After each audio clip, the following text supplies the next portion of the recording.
except for death and taxes. So hopefully tonight we don't bore you to death, but we're invited here to talk about the process of tax calculation, valuation, all the way to when you have to pay your taxes.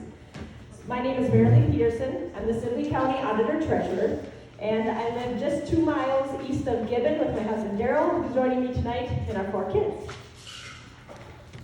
All right, and I'm Laura Hacker, the County Assessor. I grew up on a farm between Gibbon and Winthrop, running my Sibley County ties. I currently do live in Lafayette with my husband and 3 children as well. So we have a few handouts for you tonight. If you want to open up the green door hanger, there's a circle inside that has the 8 basic steps of the property tax process that we'll be going through. And then our packets that we have each have a number up in the corner to match one of the number of the circle. The number in the circle. That makes sense?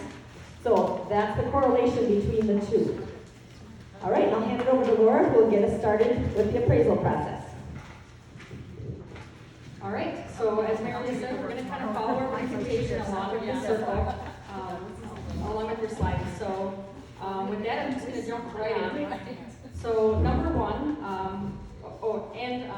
just a comment on the circle. So the top 1, 2, 3, and 4, as you can see, it's called the assessor's role. So that's basically what my department takes care of, kind of those tasks, and we'll kind of go through each of those. And then the bottom part of the circle is the auditor's role, which Marilee will then take over and cover those. So again, it's really informal. If you have questions, certainly feel free to ask them during the presentation or wait till after, however you choose to do that. So the appraisal process. Basically, this is the bulk of the work that the assessor's department is responsible for. The first part of the appraisal process is we classify the property according to current use. Again, that kind of includes, residential, agricultural, commercial, industrial. I believe in our property tax system, there are like 52 or 54 classifications that are possible. It seems really odd, but there are. And I think out of all these states in the nation, Minnesota is the most complicated property tax system. So we have 52 or 54 classifications, yay, right? So it is a very important job that we do within our offices. And I believe the next state that has the classifications, the next one is 14. So 52 versus the next one that has the most is 14. Again, part of our organization does promote simplification of the property tax system, but that has to come through the legislature, through state statutes. So, and the classifying the property also includes homestead determination, so that's a big part of our job as well. The second part to the appraisal process is to estimate the value. The way that we do that is, one, we go out and view the property. So we are required by statute to physically view each property at least once every 5 years.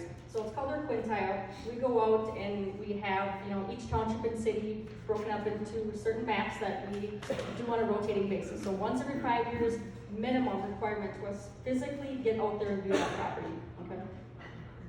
The appraiser may visit your property at shorter intervals, so it doesn't necessarily mean that, we were here this year, we're not going to come back for another 5 years. Some of the reasons why we may come back in between those quintile is for building permits. So we get a copy of building permits from the cities as well as from our zoning department at the county. And if you pull a building permit to add any new construction, we're going to be coming out there and viewing that as well. Request for a review by the owner. So if a property owner comes in and they're requesting us to come out and review their property, certainly we are willing, as the assessor's office, to do that at any time. We welcome that discussion between the property owners and us to make sure that our records are accurate. Review appraisal for an appeal. So if somebody comes in with an appeal, which we'll discuss a little bit later on that circle, we will go out and view that property for that appeal as well if needed. Anytime that we as the assessor or appraiser feel that there may be an error in property characteristics or something may be incorrect, we're going to be going out there because our main job is to be fair and accurate. So we want to make sure that our property records reflect that. After we view that property, we're going to come back, we're going to update that information on our property records. So that means, if we're adding a new photo, we're adding a new sketch, adding a deck or removing something, removing a building, We're gonna update those property records. We're gonna analyze sales data and apply the appropriate changes to values, which we'll cover a little bit later here in a little bit more depth what that means. And then we're gonna mail the valuation and classification notice. Okay, so turn to page number 2, which corresponds to number 2 on our circle there, valuation notice.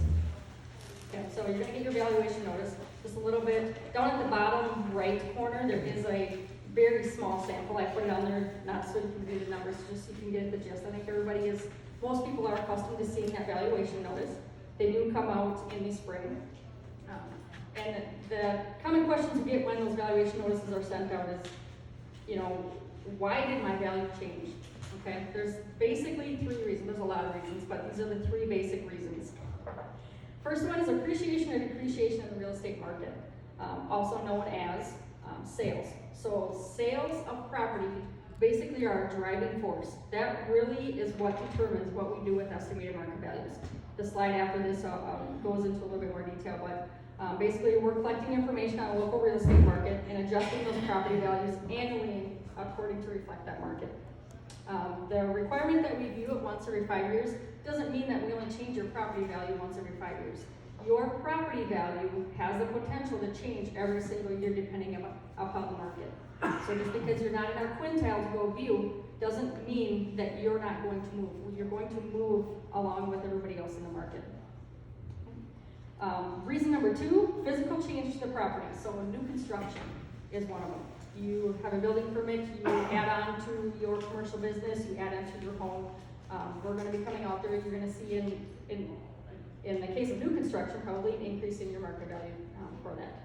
The other part to physical change is, you're taking a building down, so deconstruction or something to that matter. You demolish a part of the building, that also would affect your value.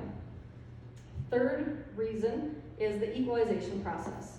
So the Commissioner of Revenue, which basically acts as the State Board of Equalization, does have the authority to increase or decrease values to bring about equalization. So, as assessors, we are bound by statutes and requirements, and the next page explains a little bit more on how we determine where we go with our values. But basically, as the county assessor, if I do not apply the appropriate changes, I say, okay, well, really they need a 10% increase, but, well, I feel like being nice today, I'm only gonna do 5%. It doesn't work that way. Basically, the state we report a lot of things to them, a lot of the values, and they get all the sales as well. So if I'm not doing my job to make sure that values are where they are supposed to be, they will come in and do it. And it's been done, so not that we really ever want to test that theory, because I prefer to kind of have the control at the county level to say this is where I feel the market needs to be. Because if they come in and do it, it's basically what they want to. It's a blanket change and nobody has the right to appeal. So I prefer to have the control here at the local level where we feel we can kind of know the market. But anyway, they will come in and make those changes if we don't.